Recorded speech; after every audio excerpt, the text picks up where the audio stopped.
I'd like to begin by acknowledging the traditional owners on the land on which we meet today, the Wurundjeri people of the Kulin Nation, and to pay my respects to their elders past and present, and elders from other communities who may be here today.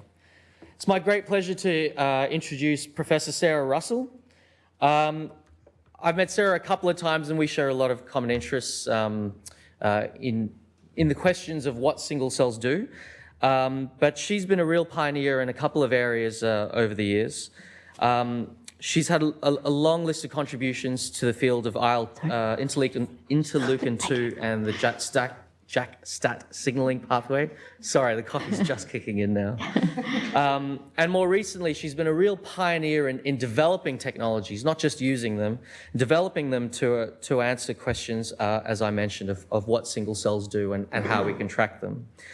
She's a group leader at the cancer immunology at the Peter Mac, which is just across the road now, at the VCCC, but also a joint position with the Centre for Microphotonics at Swinburne University.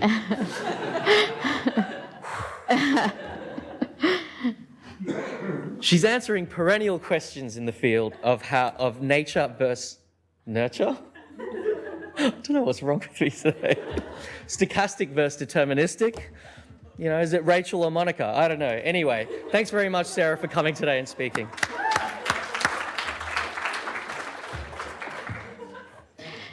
Well, thanks for inviting me and for settling things in the introduction. I hope I can get my words out. And I've already lost there it is. So, okay, so you know, the world's kind of going a bit crazy at the moment, and somehow I am as well. So what I was going to talk about, I changed a few times, and maybe was a bit overambitious, and it's perhaps not quite the informative talk that you might have expected. And in fact, I almost subversively hope you walk out of here feeling you know less than you did now. So I'm going to tell you a couple of little snapshots of T-cell development, but I'm not going to give you a potted history of all the different processes that a T-cell undergoes during its development or its activation, and I'm not going to give you a catalogue of all the different choices it has or many of the other things for which there is a vast amount of data out in the literature at the moment. I'm going to more just tell you about the types of approaches that have been used over the years and are being used now to try and understand development. And I'm going to cast a fairly broad net, not just looking at immunological questions and T-cell questions, but thinking about how development in general is controlled and assessed. And hence the pictures of the poppies down here. Poppies are going to crop up here and there, mostly because I was procrastinating yesterday, and so I searched for images of poppies rather than write the talk. So anyway, just to illustrate here, you know, you've got these seeds, and in these seeds is an incredible amount of information that will decree that this incredible creation here will appear. And so that's the deterministic side of things, and exactly how all that information is packed into one of those seeds is what, you know, many of us obsess about all the time. There's, of course, an enormous sequence of events that progress to create this, and along the way, an enormous number of extrinsic events that will impact on the differentiation and development of the poppy, and trying to juggle how these extrinsic impacts coordinate with the intrinsic information at every step along this way is, of course, what's so fascinating about many aspects of biology. So just sort of to put it more in the cellular context, this is sort of how I tend to think about the, which fits, of course, with what you've probably heard a lot, even from Phil and many other people, the different cues that integrate to control the next steps in a differentiation pathway. So you'll see some of these symbols as we go through the talk, but there are, of course, these extrinsic cues that will impact upon us as an individual cell, and we'll talk about those a little bit. Then there's intrinsic cues, and of course this is mostly thought of as genetic, and then there's epigenetic, intrinsic cues, but there's also others, like just the content of a particular protein that would be in that cell at that particular time. Now, of course, they are influenced by other events, so there's sort of an iterative process here. There's stochastic events, and you'll have heard an awful lot about that, and I've depicted those with the roll of a dice just to sort of remind me to highlight how difficult it is to differentiate stochastic from deterministic events in many ways, because, of course, you think of a roll of a dice as being completely random, but it's not completely random. If you know about it, you know enough about it, you know, the way the wind's blowing and the little bit of dirt that's on one side of the dice that might influence the way it falls, and the distance and the trajectory from your hand, and you can actually predict. So it's not really stochastic, and that's a lot of that is the same thing in cell biology and differentiation, that what we think of as stochastic is often what we don't know enough about to describe it as deterministic. But there's no question that there's an awful lot of random events that go on within the cell where there's no predetermined control. It's just, it is stochastic from the level of not being controlled. And then the deterministic side of that, the idea that, for instance, with epigenetics, there's control programming within the cell that might decree how it will respond to an external cue, might decree what will happen to its daughters, might even decree what will happen to its great-great-great-granddaughters. So determinism, again, it's not a black and white concept. There's shades of grey in deterministicness, both in terms of the duration of the effect and also in terms of how strong that input is compared to the sorts of other cues that are going on within the cell. And so, of course, then all of this stuff will impact on what happens the next hour or the next 3 hours, and together they'll determine the phenotype of the cell and the fate of its progeny. So understanding all of that really means you have to think about an awful lot of different contexts. You have to think about how the cell is juggling differentiation with proliferation and death. As I've mentioned, there's the extrinsic and intrinsic inputs and deterministic versus stochastic. And then there's issues like permissive versus instructive. So sometimes what happens to the cell is not actually telling it to go down a different differentiation process. It's telling it to be able to survive if it does go down that differentiation process. And if you play around with, for instance, apoptosis regulators, you're not actually dictating the differentiation pathway, but you're dictating whether or not the cell can survive when it follows that differentiation process. So that's often very important to understand, and as I've mentioned, duration of impact. And what I'll try to talk about here is how immunologists often have one approach, developmental biologists often have another, and in fact, there's a lot to be learned each from the other, and there is an awful lot of interaction between those two communities, so there's certainly not two silos there, but there's probably more opportunities that could be gained, and it's interesting just to see how the history of the two pathways have been different over the years just because of opportunities. So I really feel that rules are made to be broken. Dogmas are almost always wrong. Everything that you've heard is probably only true in a certain number of circumstances. I was going to sort of illustrate that throughout the talk, but one, I kind of ran out of number of slides, and two, I didn't want to offend anybody, so I haven't actually said what dogmas I don't agree with for the most part. No method of discovery is foolproof, so everybody's got their way of doing it. There's always flaws with everything, and the best approach really is to combine many different approaches, and we're all doing that more and more as we get a bit more sophisticated with this kind of thing, but that's definitely a very important message. And T cells are very flexible. If there is an opportunity to integrate yet another mechanism of control, they'll do it. They're very versatile and adaptable, and so you'll never see just one way of controlling a system. You'll always see many. And I think we've identified the components of T-cell fate determination for the most part, but it's the putting together how they're all integrated that's the real challenge that is a lot of fun to think about. So I think just to think about how you elucidate fate control, you have to define the differentiation pathway, a bit of taxonomy or, sometimes fairly dull descriptive processes. You have to put that in a spatial context to understand the extrinsic cues. You can't just look at differentiation, you also have to look at proliferation and death to fully understand, for instance, this idea of instructive versus permissive. You have to integrate molecular behaviour with the cellular responses, and you have to then determine causality, which at a gross level we're pretty good at a more sort of refined level, I think we've still got a long way to go. And these steps are iterative, so I think all of us are really constantly treading through this pathway backwards and forwards, learning something here that helps us define further steps in the differentiation pathway or better markers, and I'll try and illustrate that as we go through the talk. So I'm going to start by just sort of merging these first three. So, of course, we do an awful lot as immunologists of defining the pathway by flow cytometry, and that's great because you can multiplex it, it's very precise, there's good throughput. It's not great because it's static, so you collect a population and you don't really know for each individual cell within that population what its history or future might be. Markers can frequently be misleading, and that's something that I certainly come across quite regularly.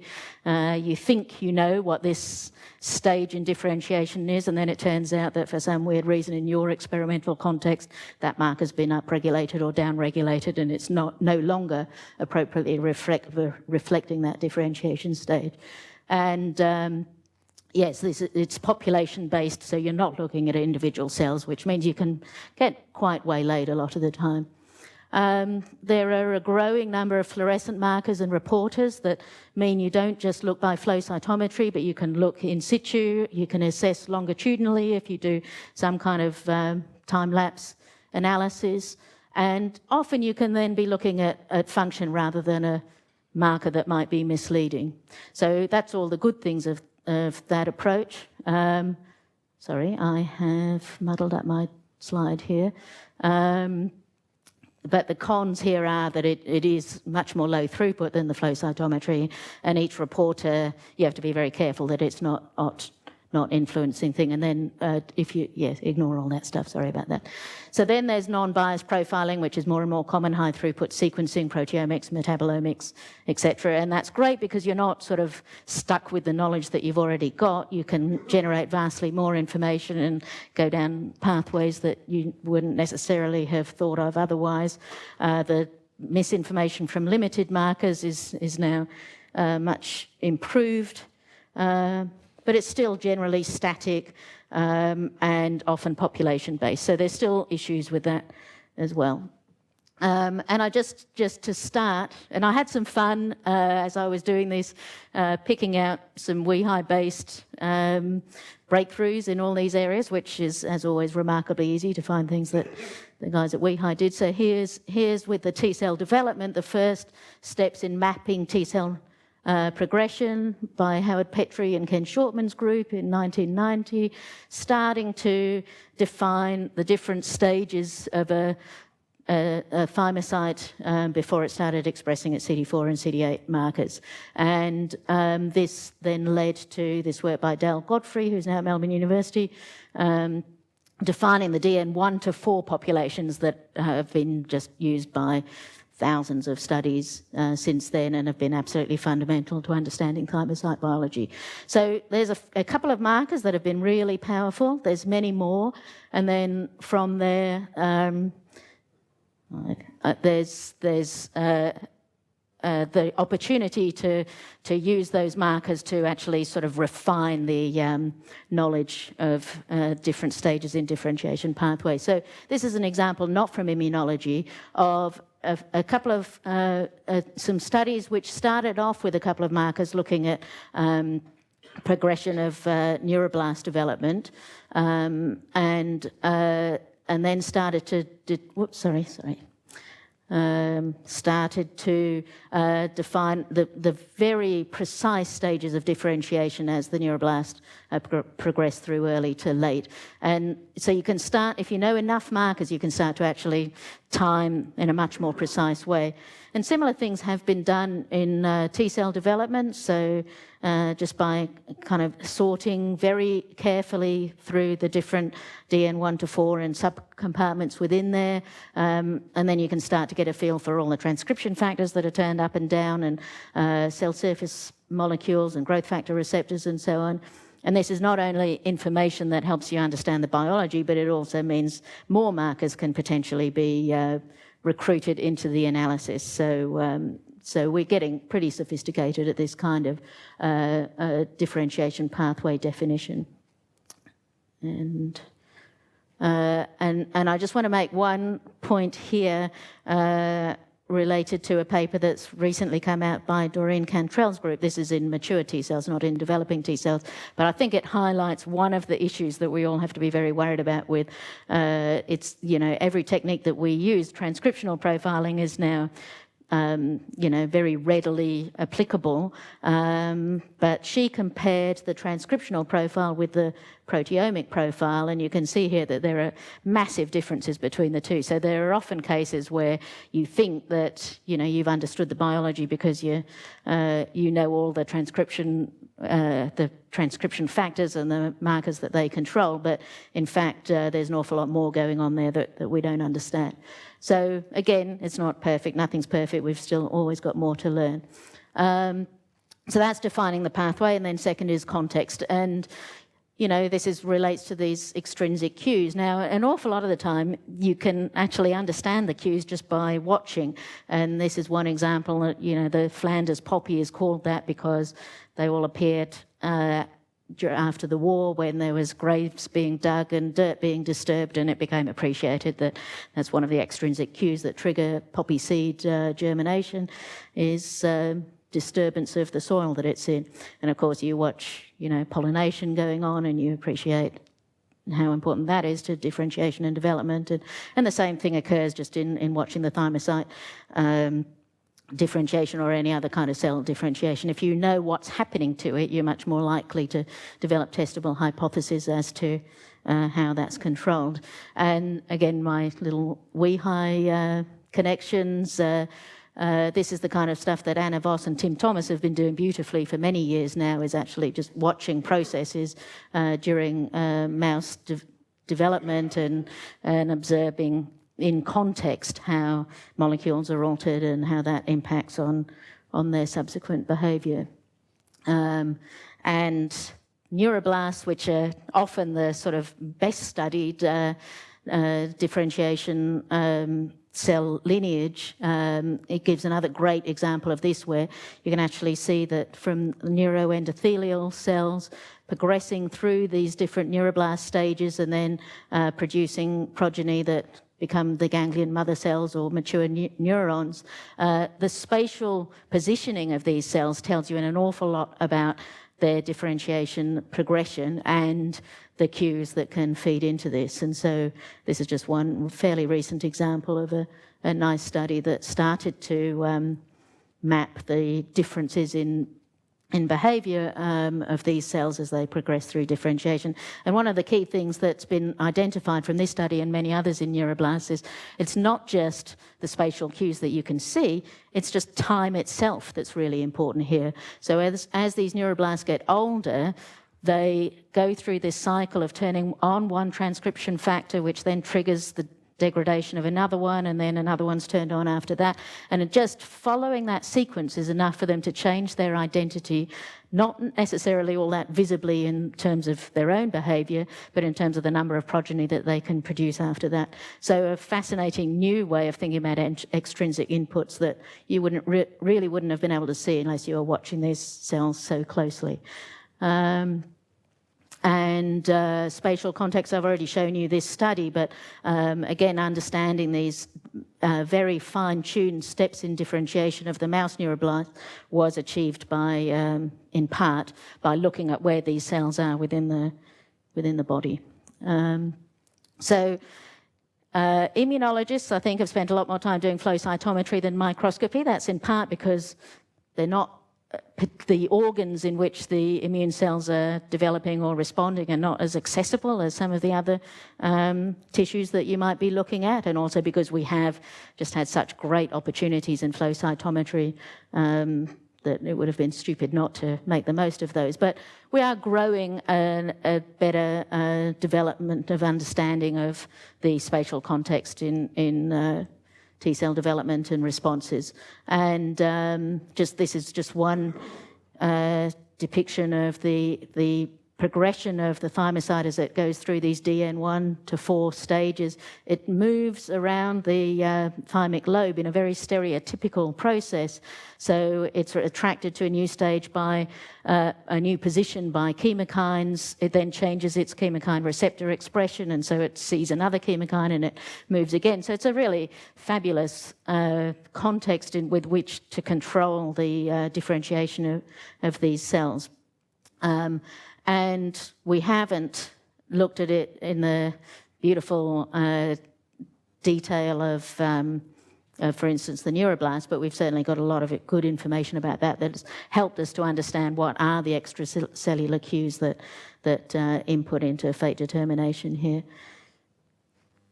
And so then the next thing that we need to do is not just say how this cell changes with time, but also how that's integrated with proliferation and death. And I've already shown you this image from this same paper where I talked about the temporal progression of the neuroblast.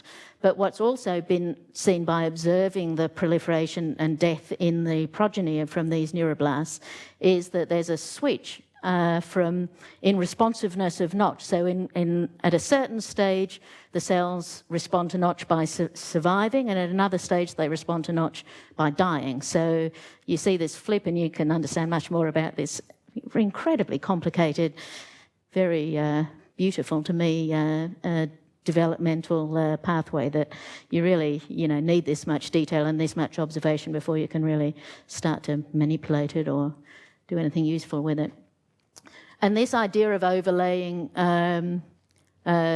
differentiation with proliferation and death is, of course, best epitomised by pedigree analysis, and Charlene and I both feel very strongly that this is an incredibly powerful way to understand biology. It's been done for a long time now in C. elegans, where it really was fundamental for many aspects of understanding biology, including apoptosis, of course. And I won't dwell on it now, but just to say that, that's something that I think if we could have pedigrees for every aspect of mammalian development and immunological responses, we'd certainly be able to understand much more. So pedigrees are great, but they're not always possible. Lineage tracing is becoming more and more a fantastic opportunity to get some understanding of this relationship between progeny and ancestors that's really likely to be transformative in many aspects of biology over the next few years. And been possible now for a while in mammals, in mice. And this is just one fairly recent example of a paper looking at epidermal differentiation and tracking using inducible H2B GFP tagged proteins, where you can actually start to. This isn't a tracked pedigree where they absolutely know which progeny are which, but it's one that can be inferred by dilution of the H2B tag and careful analysis of the positioning of the cells. And from that, a lot of new information has been produced. So certainly this idea of just generating some kind of understanding of the relationships between cells is extremely powerful. And I know you've heard a lot about that from Phil Hodgkin recently, so I won't dwell on it too much here. Now, I've talked a little bit about these in vivo type approaches. I haven't talked much about in vitro, but I think this is sort of my feeling is there's an awful lot that we're not going to be able to do in vivo in immunology for a long time now. And so what's really important is to try to build up in vitro models that you can jump backwards and forwards between the in vitro analysis and the in vivo analysis to really start to understand what you're reflecting in vitro that is useful for the physiological understanding. And this is again something that Anna Voss and Tim Thomas have been doing for a long time, mixing and matching between in vitro and in vivo to really make sense of biology in very valuable ways. And of course, in T cells, we've been great at this for a very long time. And this is a paper from Anne Kelso, who was at wehi a long time ago. This one was in 1997 when she'd moved to Queensland, just doing in vitro cultures of T cells from individual T cells and actually tracking their behaviour over time. And it was extremely powerful then, and it continues to be extremely powerful now. But the key is to not just learn this stuff in vitro, but jump back into in vivo analysis to understand it better. So I talked to you about the pedigree analysis in C. elegans, and one of the things that was found from that, as well as from the neuroblast analysis that I showed you before, is this idea that asymmetric cell division can play an important role in controlling fate and basically linking the molecular activity within the cell to fate determination. So just briefly, if you get some kind of polarity Q, that means the cell is polarized along an axis that's parallel to its mitotic spindle at the time of division, and if molecules stay polarized throughout the division, then they will be inherited differently between those two daughter cells. And if that asymmetric inheritance includes fate determinants that can then have impact, whether short-term or long-term, over the behaviour of this cell or its progeny, then you get control of fate determination from that. So that's an example of integrating molecular behaviour with cellular responses. There are many others, and all of them are now sort of the next challenge that I want to talk about a bit. So here looking at tracking of cell differentiation in the C. elegans over time. This was where asymmetric cell division, or ACD, was first shown, when the first two daughters of the fertilized zygote have a different size as well as different molecular compositions. And in this case, the asymmetric cell division is absolutely deterministic. So the cells that arise from that first division have an extremely stereotypical differentiation process, and they divide asymmetrically again and again too. And so you get this extremely predictable behaviour from all the progeny. There's also asymmetric cell division in Drosophila, various different examples of sensory organ precursors, and it's less deterministic in this process, so there's influence on the behaviour of the progeny, quite a strong influence, but it's also very context dependent, so depending on what the environment is telling the cells, they'll either, for instance, in this case, die, or in this case, proliferate several times more to create lots of glial cells. So we started looking at the idea of asymmetric cell division during T-cell development, in part because of a controversy that had arisen in the field over the last few years related to this DN3A precursor. So it's at this point here that, as was highlighted in the Ken Shortman study a couple of decades ago, there's a checkpoint in the differentiation process. So that occurs because this is where the DNA recombines to create new T-cell receptors. And so it's clearly a very vulnerable stage for the cell. So it's chopping up its chromosomal DNA. It could, and frequently does, rearrange that in inappropriate ways. This is where leukemia can arise. How is all that controlled? And it was thought for a long time that there's certainly no cell division at this point because it would be too dangerous. And then it turned out that not only there is cell division, but that cell division is essential for subsequent differentiation of the cells. So we felt that at this point, where you're rearranging the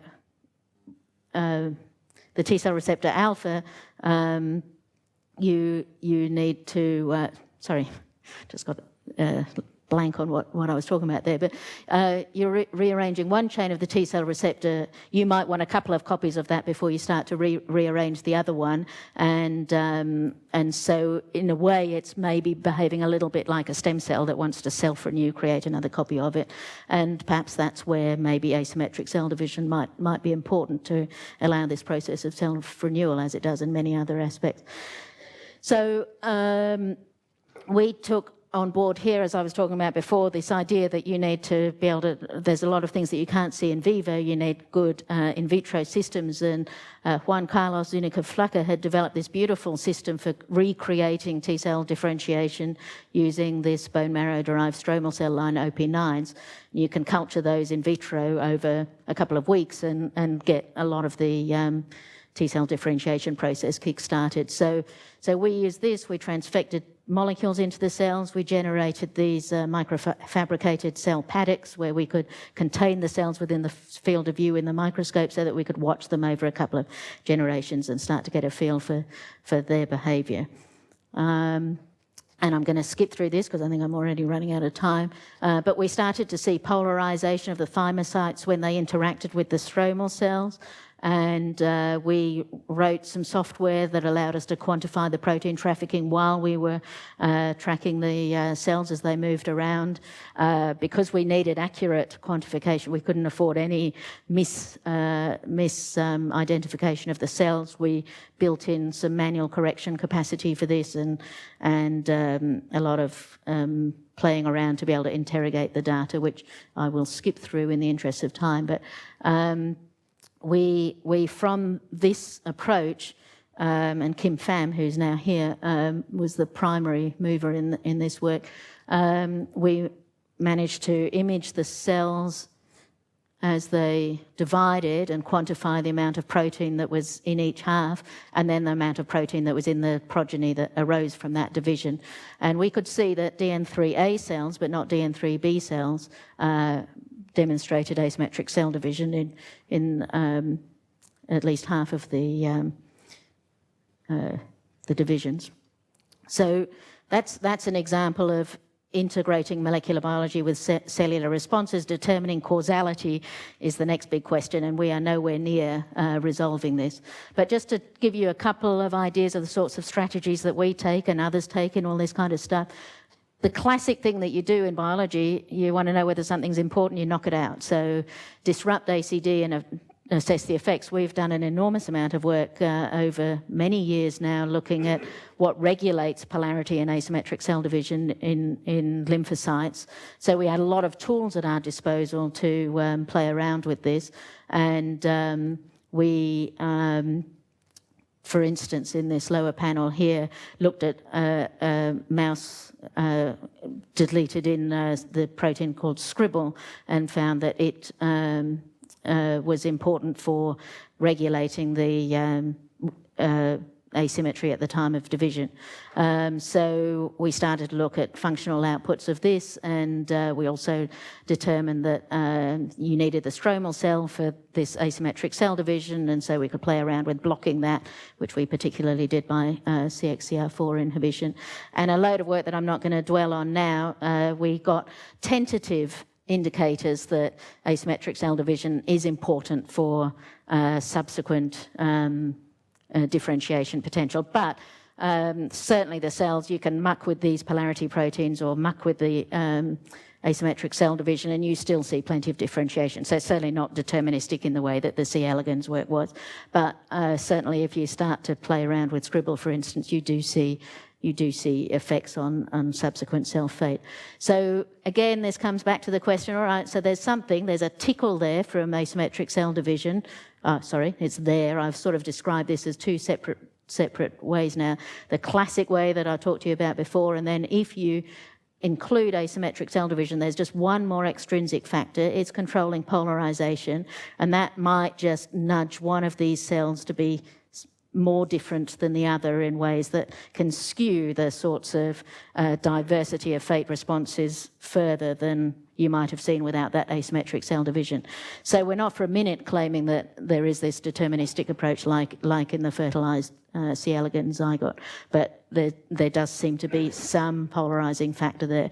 And to understand that, I think we really need good pedigree analysis, not just these bulk populations, and so that's what we've been working on for a long time here. And we, first of all, started trying to just create pedigrees from the T cells interacting with the stromal cells, and thymocytes are extremely irritating in that they love to burrow under those stromal cells, and you absolutely cannot get decent pedigrees out of them. So we set up even more artificial ways where we can trigger the differentiation of these T cells using functionalized surfaces, and we've managed now to get some nice data where we can not only see differentiation through all the appropriate stages, but asymmetric cell division. Asymmetric cell division that's comparable. So the OP9's here and the functionalized surfaces here. So we're starting now to try to get pedigrees from those, and it looks as if we are able to track them over a couple of generations at least. And so sometime soon we'll be able to tell you a bit more about exactly what contribution this asymmetric cell division provides to the subsequent fate determination. But to talk to you a bit more about where we can go with these pedigrees, I'm going to jump to the affected T cell response. So we look at CD8 T cells, which of course are triggered by antigen presentation. You get an immunological synapse at that interface, and the cell then responds with a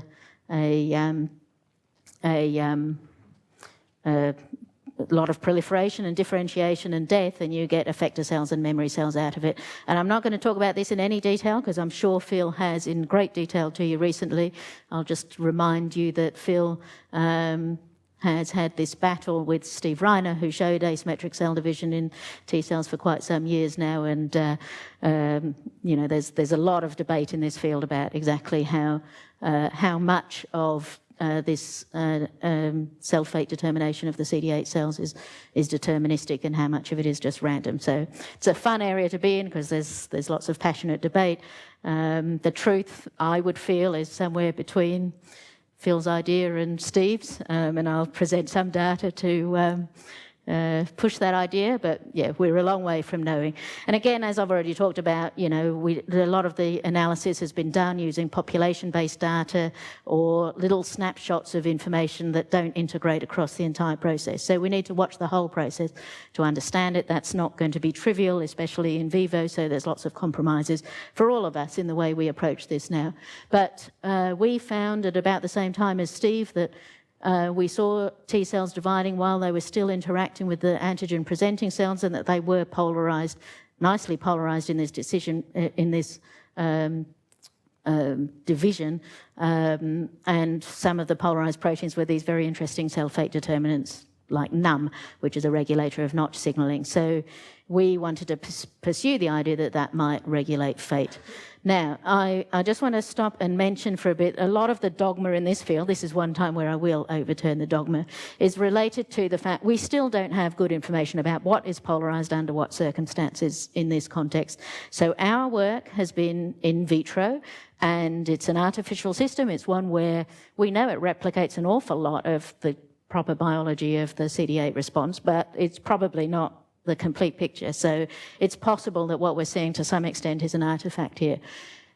Steve Reiner's approach is to take cells from the lymph node of an infected mouse and then harvest that lymph node and maybe culture for a couple of hours and then spread them out on a slide and do the staining from there. Now, one of the problems there is you don't get too many divisions, and you sometimes have to add more artifacts by manipulating the cells so that you see more divisions. That can be problematic. But another issue here is that by taking the cells out of the lymph node, you're not necessarily getting an accurate reflection of how they were behaving in the lymph node.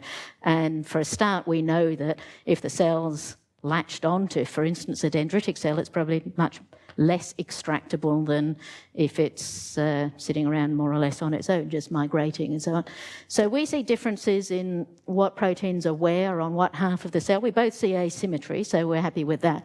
But for instance, scribble in in Steve Reiner's context, looks to be more what he defines as proximal, because it's associated with the CD8 receptor that is presumably at the T cell receptor side of the immunological side of the dividing T cell, and we see scribble more at the distal side associated with num, so opposite from what he sees.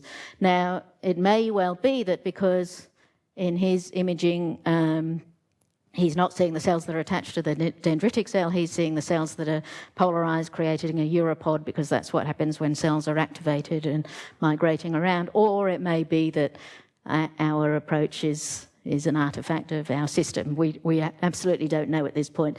So I'm dwelling on this in more detail than I've given you all the rest of it, just because this is an opportunity to talk about, give my spin on this whole thing. But I think it's still dangerous, and it continues to be amplified in the literature to say that measuring CD8 and assuming it's the proximal side of a dividing asymmetrically dividing T cell is not necessarily going to pan out to be true in the end, so we need to be a bit careful. But anyway, with all that descriptive stuff, we then want to understand what the role of asymmetric cell division, as I said. And like with the thymocytes, we've got some great tools. We can knock out genes. Problem is, these genes don't just regulate asymmetric cell division, they regulate all kinds of other aspects of T cell polarity or T cell signaling. Some of them are part of the neurological synapse, and they might well be doing something similar in the T cell. So we don't know that when we're knocking them out, what we're doing is disrupting asymmetric cell division.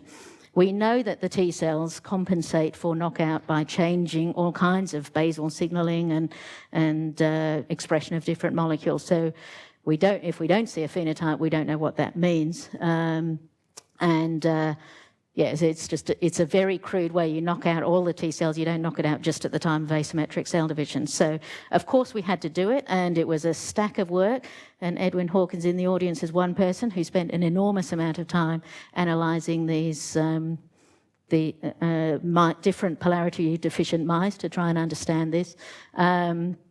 And we've got many papers, as do others, looking for phenotypes from these polarity deficient mice. And there's some encouraging information in there. So, for instance, many of the polarity deficient mice do have an imbalance in the effector to memory proportions, which might suggest that asymmetric cell division has some role to play in that. But it's absolutely early days in that process, and probably the analysis of polarity deficient mice is just not the way to go with understanding this. And so again, we need to just be much more sophisticated about watching the process and understanding all the different cues and putting them together into an integrated understanding of how things change with time as a cell responds to its environment. And I've talked before about pedigree analysis and how do daughter fates differ. I can't possibly have a slide like that without mentioning the enormous contribution that Phil's made to this area over time. And, this is just the latest paper in this series of seminal observations that really start to quantify the different contributions of extrinsic inputs, and then leave you with a sense for what are the intrinsic inputs and what is the degree of programming and so on. So I think all of that's very valuable. We've taken a sort of parallel approach because of our interest in asymmetric cell division, but we're really sort of converging on many of similar sorts of ideas. So we want to watch the entire process of T-cell differentiation over time. That's pretty challenging, and we've been excruciatingly slow in setting up the systems to look at that, but I think we're getting there now. So I'll just very briefly rush through this stuff to give you a sense of where we're heading, and then I'll wrap up. So again, we have these cell panics that mean we can control what we're imaging, and we have tactic software to get a good sense for the progeny, and we can micropipette from one paddock to another to make sure that where we need to, we can get extremely accurate tracking. So what I've just shown you here is the cell the green T cell, naive T cell interacting with a red dendritic cell contained in this paddock, so there's no other information. This is a very reductionist view, just like a lot of what Phil does, so you'll have already heard the sort of the thinking behind this, that you need to understand what the program is in this simplified version before you can start to factor in all the different other inputs that go on from there. So, but anyway, so the T cell is triggered to divide. There's two daughters just divided here, and then we micropipette those into two new paddocks, and that was what you saw there. They started with one daughter in each of those, and I'll just run it through it one more time for you to see that there is a remarkable symmetry in the divisions as these two daughters respond. So within a minute of each other, the two daughters have yielded granddaughters and then great-granddaughters, and you can see how beautifully they fill to a similar extent here. And these daughters of a different progeny here behave very differently, and we've got L-selectin is the red label that's coming in here to start to track differentiation. Now, of course, this wouldn't yield accurate pedigrees, so what we do is micropipette again at about the third or fourth generation into new paddocks to build up decent pedigrees.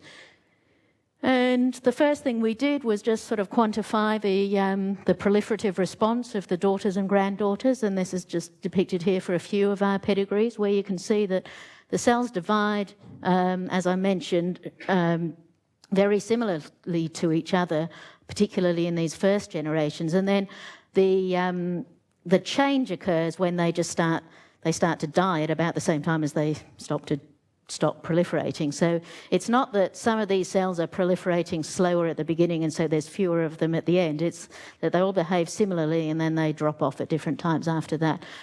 So the conclusions very crudely are that there's a lot of difference between a founder cell. So these green ones all come from the same founder cell, these pink ones from another founder cell. So there's a lot of difference between them, and there's some pretty close similarities within them, as if they're all behaving more or less the same as each other. And just to kind of put this in a bit more context, we've compared our data with that generated by Ton Schumacher using lineage tracing by barcoding, and he has, in a first paper that was published in Science a couple of years ago, looked at the expansion of different from different T-cell founders within a CD8 response. And we see a very similar kind of distribution from, the large founders yielding, a very significant proportion of the total response, and then many others that just don't contribute much at all. Because we've got the history here, we can track back and see how that behaved, and as you can see here, they all look pretty similar at day 3, and then you saw this divergence after that. And so we're playing around a lot with what more we can do for that, and because of this interest in asymmetric cell division and how the two daughters differentiate, whether the two daughters have different fate potentials, we talked to Ton about a collaboration whereby we would check this hypothesis that maybe if you transduce the naive T cell, you will get inheritance of the barcode into only one daughter. And so this is an opportunity to actually see whether a daughter can yield both effector and memory or just will be steered in one direction to another.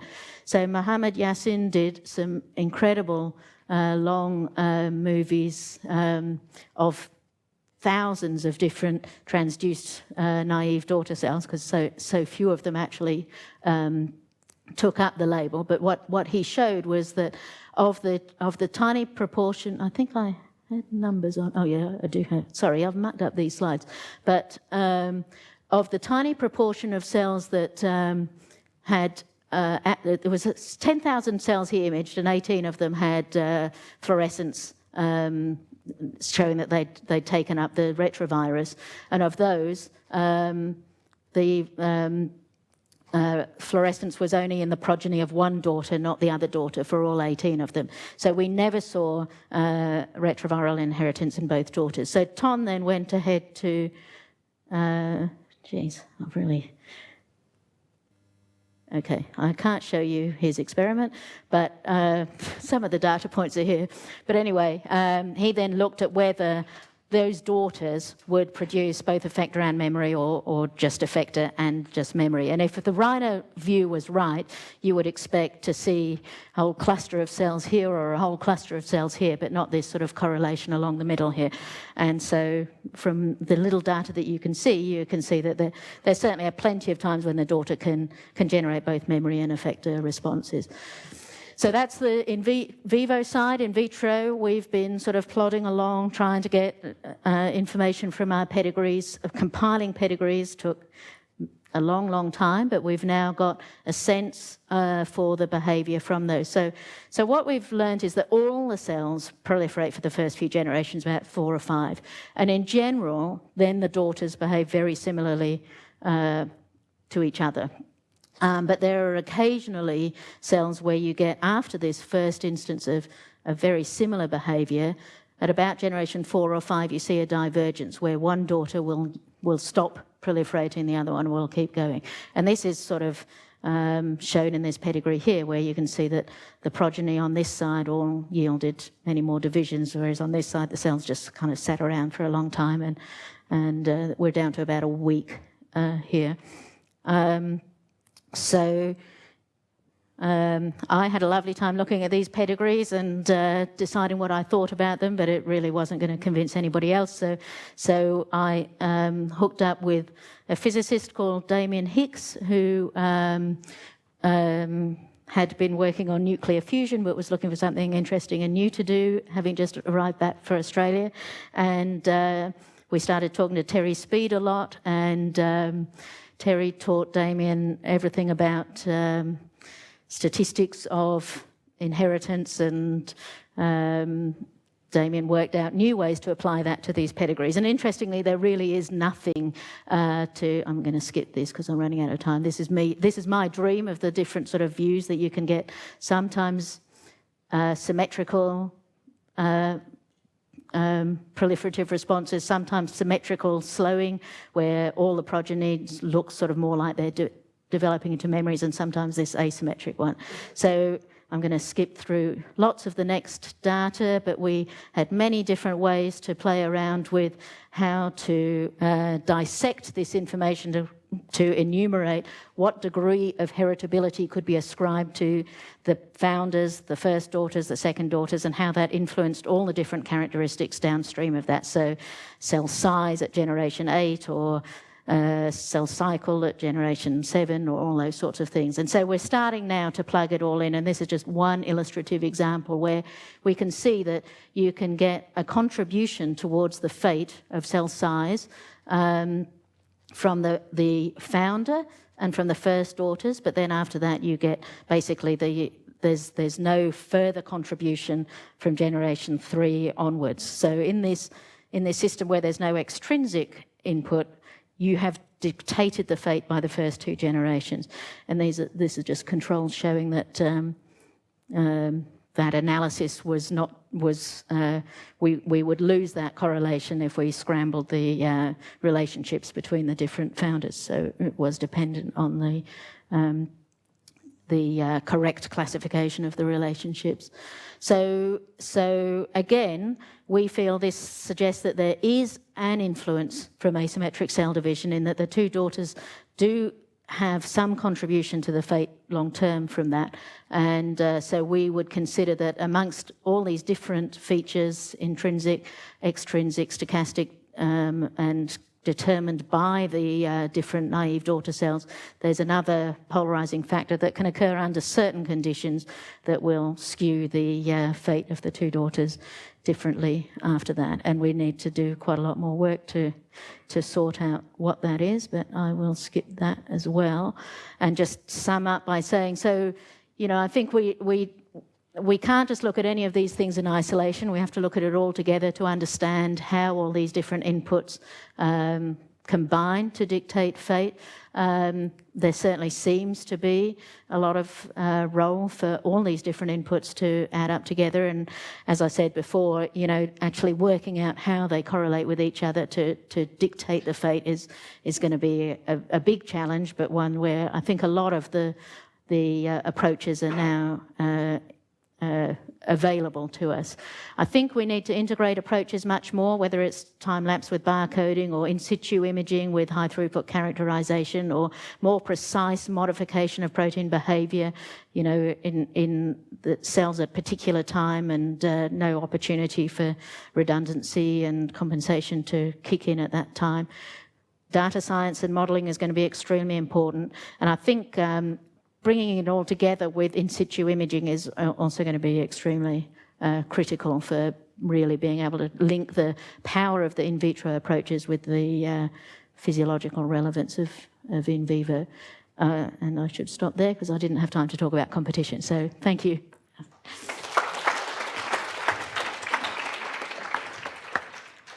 Thanks, Sarah, for the tour de force talk. We've got time for a couple of questions. Do you think asymmetric division would be a certain mechanism for the generation of additional CD8 T cell phase? So, like a memory precursor would be exposed to additional polarity cues that would generate an effect in every cell, in the central every cell of the tissue. Yeah, so it seems completely reasonable that, so you've got to have a controlled trigger, and of course there is one with a memory response. The downstream effect of an effector the downstream behaviour of an effector response is harder to imagine, but yeah, I think that's entirely conceivable. Yep, question over here. So earlier you spoke about how roughly half of TN3 cells will undergo asymmetric cell division, and I was wondering why you think that is, and are there any situations in which that proportion might change? Yes, so I was rushing, so I threw that in and I regret it as I said it, because I always feel, you know, we draw this arbitrary line to define what's asymmetric versus not. We have no idea what degree of asymmetry is required to actually have a functional impact. So to compare, for instance, the scribble knockout with the wild type or whatever else, you need some way of sort of binning these things, but it's rubbish.